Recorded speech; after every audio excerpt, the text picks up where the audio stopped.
नमस्कार, मेरा नाम है डॉक्टर पुरुधवन और आज इस वीडियो में हम बात करने वाले हैं मिलेट्स के बारे में। मिलेट्स जो हम आजकल देख रहे हैं कि बहुत ज़्यादा फेमस होते जा रहे हैं, डाइट कॉन्शियस लोग इसको मिलेट्स को बहुत ज़्यादा यूज़ कर रहे हैं और बहुत सारे डॉक्टर्स भी मिलेट्स को एडवाइस कर रहे हैं। मगर एक किडनी फेलियर पेशेंट के लिए मिलेट्स फ़ायदेमंद है या नुकसानदेह, इसको आज हम बात करेंगे इस वीडियो में। मिलेट्स जो होते हैं उनके अंदर हमें ज़्यादा देखने को मिलता है फाइबर, मिनरल, उनमें कम क्या होता है कार्बोहाइड्रेट्स। जब हम ऐसा खाना खाते हैं जिसके अंदर कार्बोहाइड्रेट्स कम है, फाइबर ज़्यादा है, मिनरल ज़्यादा है, तो इसके अपने खुद के फ़ायदे और नुकसान होते हैं। मान लो मिलेट्स कोई ले रहा है मोटा इंसान जिसका वजन ज़्यादा है, 90 किलो, 100 किलो, उसके लिए मिलेट्स फ़ायदेमंद होती है क्योंकि उसका वेट कम करना होता है। वेट कम करने का मतलब है कि जोड़ों पे इम्पैक्ट कम आए, उनके लिए बहुत अच्छा है। जो लोग अपनी लीन बॉडी रखना चाहते हैं उनके लिए अच्छा है। मगर वहीं पर अगर एक किडनी फेलियर का पेशेंट मिलेट्स का यूज़ ज़्यादा करता है, अनाज छोड़ देता है, यानी गेहूँ खाना छोड़ दिया, चावल खाना छोड़ दिया, तो उसकी बॉडी पे इसका बुरा इम्पैक्ट देखने को मिलता है। पीछे इसके रीज़न है कि जब किडनी खराब होती है तो हमें बॉडी के अंदर बहुत सारे बदलाव देखने को मिलते हैं। उनमें से एक बदलाव ये होता है कि जो हम खाना खा रहे हैं, जो बॉडी में प्रोटीन बन रहा है, जो जा रहा है, वो यूरिन के रास्ते बाहर निकलता रहता है। अगर आप अपने खाने के अंदर कार्बोहाइड्रेट्स कम कर देते हो तो उसका रिजल्ट क्या होता है कि प्रोटीन तो निकल रहा है बट कार्बोहाइड्रेट बॉडी में कम गया और कार्बोहाइड्रेट से बनने वाला प्रोटीन भी बॉडी में कम होना शुरू हो जाता है। रिजल्ट क्या होता है कि पेशेंट का वेट लूज होना शुरू हो जाता है, पेशेंट की बॉडी में वीकनेस आनी शुरू हो जाती है, पेशेंट की बॉडी उठाने से नहीं उठनी शुरू होती है। क्रिएटिनिन शुरू में थोड़ा डाउन ज़रूर होता है, मान लो 5 था वो 3 तक जाएगा, फिर वापस वो इंक्रीज़ करता है, मगर अब वो 5 पे नहीं रुकता, वो 6-7 पे जा रहा होता है, 8 पे जा रहा होता है।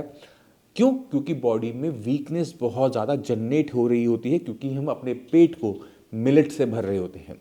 मिलेट्स खराब नहीं है, मिलेट्स एक किडनी फेलियर पेशेंट के लिए सही नहीं है। हमने क्या ध्यान देना है कि अपनी बॉडी के अंदर एनर्जी बनाए रखनी है, क्योंकि हमारी किडनी अगर ख़राब हो रही है तो उसे हमें ताकत देनी है काम करने की, ना कि उसे और कमज़ोर करना है।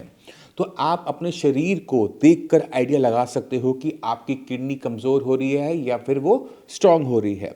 अगर आपकी बॉडी वीक हो रही है, आपसे उठा नहीं जा रहा, बॉडी में वीकनेस महसूस हो रही है, तो किडनी अकेले में खुद में ताकतवर नहीं हो सकती, क्योंकि किडनी जो है वो शरीर के अंदर लगी हुई है। जो ताकत शरीर को मिल रही है वही ताकत किडनी को भी मिल रही है। तो अगर हमें किडनी को ताकत देना है तो शरीर को ताकत देना है, तो जो वीकनेस है वो शरीर में नहीं आनी चाहिए। अगर वीकनेस मिलेट्स को खाकर आ रही है तो हमें मिलेट्स को बंद करना पड़ता है, क्योंकि अगर वीकनेस बढ़ती चली जाएगी तो पेशेंट की जो फ्यूचर पे इम्पैक्ट पड़ना शुरू होता है। मैं आपको समझाने की कोशिश करता हूँ। एक पेशेंट की किडनी खराब हो रही है, अगर वो पूरी खराब होगी तो क्या होगा? डायलिसिस या फिर ट्रांसप्लांट। अगर आपकी बॉडी बहुत ज़्यादा वीक है, उसमें दम ही नहीं है, तो क्या होगा कि ना डायलिसिस ढंग से हो पाएगा ना ट्रांसप्लांट हो पाएगा। तो हमने क्या करना होता है, हमने अपनी बॉडी को बहुत स्ट्रॉन्ग रखना होता है। हो सकता है कि किडनी पूरी ख़राब हो जाए बट बॉडी हमारी स्ट्रॉन्ग रहनी चाहिए, क्योंकि इससे हमारे जो ऑप्शंस हैं वो खुले रहते हैं। मैक्सिमम किडनी फेलियर पेशेंट गलती क्या करते हैं कि खाने पीने को बहुत टाइट कर देंगे, घिया, तोड़ी, टिंडा या उबली हुई सब्जियां खा रहे होते हैं और सोच रहे होते हैं कि उनकी किडनी ठीक हो जाएगी।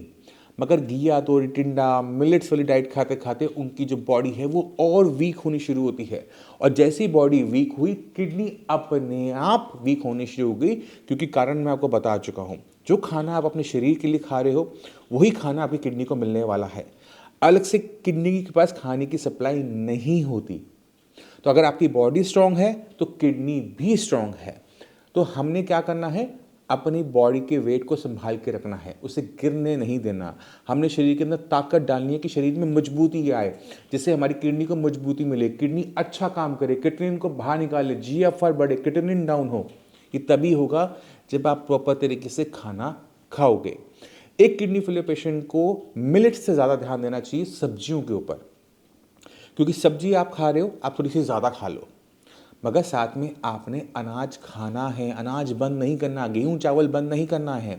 चावल उन्हीं लोगों को बंद करना पड़ता है जो डायबिटिक हैं। अगर आप डायबिटिक नहीं हैं तो आपने चपाती है, साथ में आप गाजर, मटर, गोभी, पत्ता गोभी, शलगम, फलियाँ, जितनी भी बीन्स हैं, सारी की सारी वेजिटेबल्स खा सकते हो। सांभर जैसे आइटम आप ले सकते हो, मिक्स वेज जैसे आइटम ले सकते हो, सूखे पराठे, गाजर, मूली, प्याज, गोभी के सूखे पराठे खा सकते हो, ब्रेड, घर में बनी हुई या फिर अच्छी हो तो बाहर से लेकर खा सकते हो। बिस्किट्स हैं जो आपको पता है जिसमें शुगर कम है, प्रिजर्वेटिव कम है, उनको ले सकते हो, घर में बेक कर सकते हो। तो एंडलेस ऑप्शन होते हैं एक किडनी फेलियर पेशेंट के लिए खाना खाने के लिए। आपको बस पता होना चाहिए कि आपके शरीर के लिए क्या अच्छा है। जो शरीर के लिए अच्छा है वो आपकी किडनी के लिए ऑटोमेटिक तरीके से अच्छा हो जाता है। आपने अपनी बॉडी में वीकनेस नहीं आने देनी।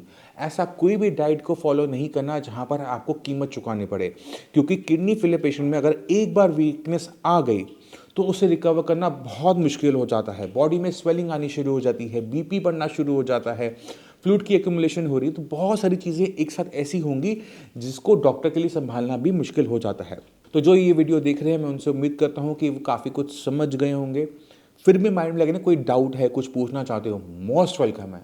आप आके मिल सकते हो, पूछ सकते हो। इसी के साथ मैं आप सभी चलने की आगे चाहता हूँ और उम्मीद करता हूँ कि गलतियाँ आप लोग नहीं करोगे। इसी के साथ धन्यवाद।